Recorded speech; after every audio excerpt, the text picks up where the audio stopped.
Bonjour à tout le monde, ici Jean-Claude Selly, guérisseur, magnétiseur en Suisse. Aujourd'hui, nous allons décoder les messages qui nous sont donnés par les organes. C'est donc la deuxième vidéo décodage. N'hésitez donc pas à prendre des notes qui vous seront utiles et à écouter plusieurs fois la vidéo afin de bien vous imprégner de ces messages. Mais tout d'abord, êtes-vous bien abonné à ma chaîne YouTube car cela vous permet de recevoir d'excellentes énergies. Merci aussi de liker et de partager cette vidéo si elle vous a plu. Et sous cette dernière, vous trouverez des liens utiles comme mon site internet ainsi qu'un numéro de téléphone pour me contacter. Nous allons parler maintenant du décodage des organes avec le poumon. Nous y trouvons les émotions de chagrin et de tristesse, les climats de souffrance, la peur et la mort, la peur de la mort, la relation au défunt, les problèmes avec le souffle et l'étouffement. Au niveau du gros intestin, il stocke puis élimine. La perturbation se manifeste quand il y a attachement, fixation sur des acquis ou au contraire de la difficulté à s'ancrer ou l'absence d'ancrage pour le côlon gauche. Difficulté donc à lâcher prise, grosse contrariété impossible à évacuer, ressentie comme très sale, instinct de destruction stagnant, haine, problème à l'argent et sexualité hors norme. L'estomac, c'est le réceptacle du désir de vivre, des désirs et qui en découlent, réactualisant la manière dont j'ai été désiré au départ de ma vie, le projet parental inconscient, la conception, la gestation, la naissance, les frustrations également, les situations ou émotions impossibles à digérer, le relationnel indigeste, l'œsophage considéré comme le début de l'estomac reflète une situation ou une émotion impossible à avaler. La rate illustre les états de stagnation, les situations où l'on tourne en rond, relation à la maternité dans la fusion de chair à chair, conflit dans les liens de sang avec ceux qui nous entourent ou nous ont précédés, déracinement à la terre natale, l'émigration par exemple.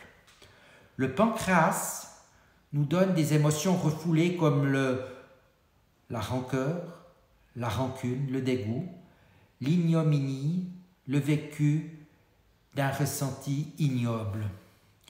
Au niveau du cœur, les affections sont les réceptacles de l'âme, conflits dualitaires entre l'âme et la personnalité, blessures affectives et sentimentales, conflits de territoire affectif, ressenti d'un stress pour l'état de son cœur. L'intestin grêle, il permet l'assimilation de toutes les expériences pour en retirer la quintessence, digestion et acceptation d'un événement, difficulté à être soi-même dans l'adéquation, le regret, le remords ou la culpabilité le perturberont. Toute situation où une co-responsabilité est constatée devra être abordée par le pardon. D'abord à soi-même, car nos actes passés étant entachés d'ignorance, puis le pardon aux autres, soit directement, soit par intercession. L'intercession est une situation où l'on sert d'intermédiaire pour une tierce personne à laquelle on est lié. La vessie, conflit de territoire physique ou de territoire intime, viol, attouchement, inceste, conflit par rapport au liquide, noyade, régurgitation de liquide amniotique à la naissance, insécurité dans le cas de manque de repères ou de repères excessifs. Le rein est le réceptacle des peurs, des croyances structurantes. Relation à la sexualité et à la reproduction. En relation avec le rein, il est important d'évoquer les organes reproducteurs qui sont l'utérus et prostate, qui sont affectés par la frustration sexuelle, la dévalorisation concernant une inaptitude à la maternité ou à la paternité. Les testicules ou ovaires sont affectés par toute castration psychologique. Ce sera les situations où un individu est empêché d'assumer son identité sexuelle, Nous y trouvons également tous les conflits suite à la perte d'un enfant ou à une IVG. Le vagin, frustration par rapport à une féminité non reconnue. La vésicule biliaire, difficulté à tout démarrage et mise en mouvement. Colère rentrée, rancœur, jalousie, conflit d'impuissance, perversité, démence, agressivité. Le foie, qui est l'expression de la colère, rage, révolte, relation ou violence collective, exemple, les guerres, obsession de faire et du faire, être contraint à toujours compter sur soi, manque vis-à-vis de l'argent, difficulté à la créativité. Le sein chez une droitière,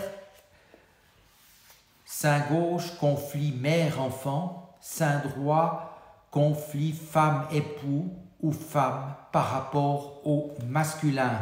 C'est l'inverse chez une gauchère. La peau, stress de séparation et ou de dévalorisation et ou de conflit de souillure. Le sang et la lymphe, dévalorisation ou négation de soi dans son existence propre. Les surrénales, stress par rapport à la survie. La thyroïde, stress par rapport au changement, à la mort, deuil à effectuer, terreur, traumatisme sexuel, refus d'une situation, frustration, non-dit et secret de famille, stress par rapport à l'urgence. L'hypophyse, conflit de personnalité. L'épiphyse, fermeture à la spiritualité ou illumination non canalisée. Cette première approche permettra donc à nous d'interpréter certains symptômes ne trouvant pas de résolution par des moyens classiques. Il est demandé pour cela d'exercer un discernement au travers d'un ressenti émanant de sa propre histoire ou de celle de la personne concernée afin de déterminer l'état émotionnel ou la situation faisant le plus écho. Cette énumération s'appuie avant tout sur l'observation pragmatique à partir d'une pratique en cabinet de stage de guérison dispensée depuis de nombreuses années par de nombreux thérapeutes. En y associant la compréhension du fonctionnement inhérent au cerveau tel que les auteurs de la biologie totale ont pu le codifier, voici comment s'articule l'ensemble.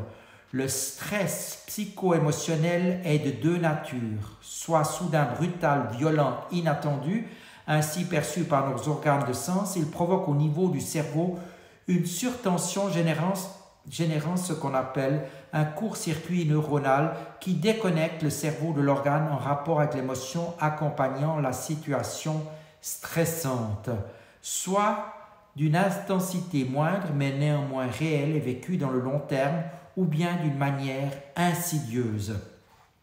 Deux situations comme nous pouvons maintenant le concevoir qui peuvent provoquer des dégâts sur nos organes, mais le pire au point d'en devenir mortel, c'est lorsque ces situations sont vécues dans l'isolement et l'enfermement, ne pouvant en exprimer la souffrance cellulaire qui s'est imprimée en nous, et c'est ainsi que le docteur Hammer a codifié comme étant une loi des reins de la maladie. Elle est toujours vérifiable et aussi inaltérable que les reins. La biologie totale a défini le cerveau en 4 parties ou 4 cerveaux. Le tronc cérébral, qui est issu de l'endoderme, régulant la fonction de nutrition, de respiration et de reproduction. C'est le cerveau de la survie. Toute situation portant atteinte à la survie de l'humain va s'imprimer dans le tronc cérébral et porter atteinte à ses connexions nerveuses. Le cervelet issu du mésoderme ancien régule la fonction de protection du corps par les membranes aponévrotiques que sont le péritoine, la plèvre, le péricarde, le périoste, etc. Et le cerveau sera concerné et débranchera dans le stress, mettant en jeu le territoire de l'individu. Le thalamus, issu du mésoderme nouveau, représentant ce que l'on appelle communément la substance blanche, il est concerné dans toute situation de dévalorisation ou de perte d'identité.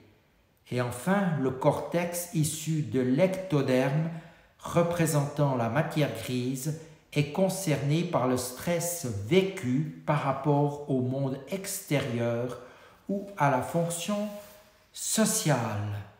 Voilà, j'espère que ces quelques indications vous auront été précieuses. N'hésitez pas à réécouter ces vidéos afin de bien vous y imprégner. Et je vous dis à tout bientôt. Merci.